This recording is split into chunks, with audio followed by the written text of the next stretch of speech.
ඔයාලා ආසාවෙන් සල්ලි දීලා ඇන්තූරියම් පැලයක් ගත්තට මුලින්ම කරන්න ඕන දේවල් දන්නේ නැද්ද? පැලයක් ගෙනාපු ගමන් ඔයා නොදැනුවත්වම කරන වැරදි නිසා ඔයාට ඒ පැලේ නැති වෙන්න උනත් පුළුවන් කියලා ඔයා දැනගෙන හිටියද? අද වීඩියෝ එකෙන් අපි කතා කරමු ඔයාලා පැලයක් ගෙනාපු ගමන් මුලින්ම කරන්න ඕන දේවල් මොනවද කියලා.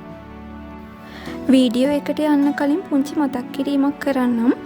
ඇන්තූරියම් වගාව ගැන හැමදේම මුලින් ඉඳලම සරලවම ඉගෙන ගන්න ඔයාලා කැමති නම් මගේ channel එක දැන්ම subscribe කරලා bell icon එකත් click කරලා තියාගන්න. වීඩියෝ එකට like එකකුයි comment එකකුයි දාන්නත් අමතක කරන්න එපා. මුලින්ම අපි කතා කරමු ඔයා පොට් එකත් එක්කම මිලට ගන්න පැල ගැන. ඔයා පැලයක් ගෙනාවේ නර්සරි එකෙන් නම් ඇන්තූරියම් වලටම ගැලපෙන සෙවණක්, තෙතමනයක් වගේ පරිසර තත්ත්වය යටතේ තමයි ඒ පැලේ මෙච්චර කාලයක් තිබිලා තියෙන්නේ. ඔයා ඒ වගේ තැනකින් පැලයක් සල්ලි වලට අරගෙන ඒක වාහනයක දාගෙන ගෙදර අරගෙන එනකොට ඒක ඒ පැලේට ලොකු වෙහෙසක්, ඒ වගේම ලොකු පීඩනයක්.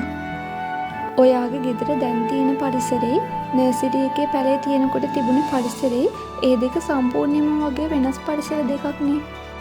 ඉතින් ගොඩක් අය කරන්නේ ගෙදර ගෙනාම ගමන්ම ලස්සන පෝච්චියක් අරගෙන ඒ පෝච්චියට අර අලුතෙන් ගෙනාපු ඇන්තූරියම් පැලේ මාරු කරන එක.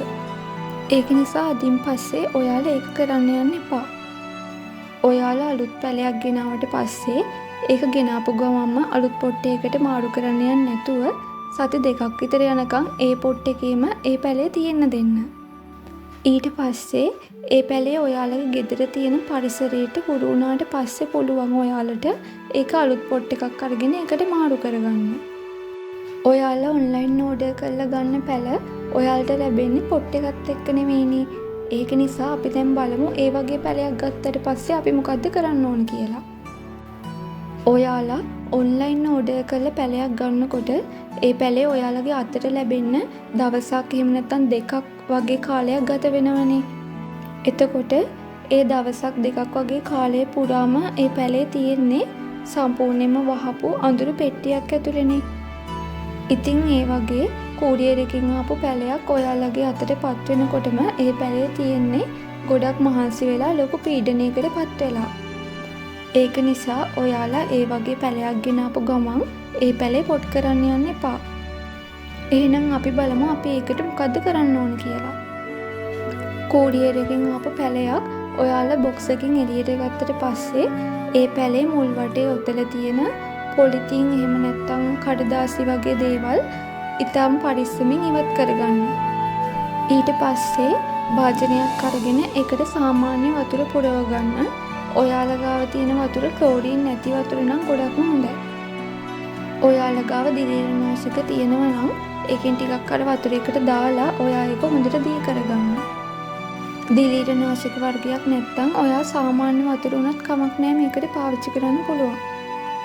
දැන් මේ වතුරයකට ඇන්තූරියම් පැලේ තියෙන මුල් කොටස විතරක් තෙමෙන්න දාලා විනාඩි 20ක් 30ක් වගේ කාලයක් යනකම් ඒ පැලේ ඒ විදිහට තියෙන්න දෙන්න. ඒකින් වෙන්නේ පැලේට අවශ්‍ය වතුර නැවත උරාගෙන පැලේ ආපහු පණ ගහලා එන එක.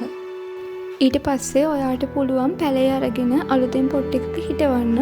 පැලේ අලුත් පොට් එකක හිටෙව්වට පස්සේ හෙවණ තියෙන තැනකින් මේ පැලේ තියලා තියන්න. ඔයාලා ගෙදර තියෙන අනිත් පැල වලින් වෙන් කරලා මේ පැලේ තියන්න. ඒකට හේතුව තමයි හදිස්සියවත් ඒ අලුතෙන් ගෙනව පැලේ මොනවා හරි ලෙඩක් තිබුණොතින් ඔයා ගෙදර තියෙන අනිත් පැල වලටත් ඒ ලෙඩේ බෝ වෙන්න පුළුවන්. ඒක නිසා ඔයා ඒ පැලේ වෙන් කරලා තියන්න. තව විශේෂ දෙයක් ඔයාලට කියන්න තියෙනවා. ඇන්තූරියම් කියන්නේ සාමාන්‍ය පස්සේ වැවෙන පැලයක් නෙමෙයි. ඒකට ගැලපෙන වෙනම මාධ්‍ය මිශ්‍රණයක් තියෙනවා. ඒ මීඩියා එක කොහොමද හදාගන්නේ කියලා වගේම පැලයක් නිවැරදිව පොට් කරන්නේ කොහොමද කියලා මම ඔයාලට ඉස්සරහට වීඩියෝ අරගෙන එන්නම්. ඔයාලට මේ වීඩියෝ එක වැදගත් වුණා නම් වීඩියෝ එකට ලයික් එකක් කමෙන්ට් එකක් දාන්න අමතක කරන්න එපා. මම ඔයාලගේ කමෙන්ට් කියවන්න ගොඩක් ආසයි.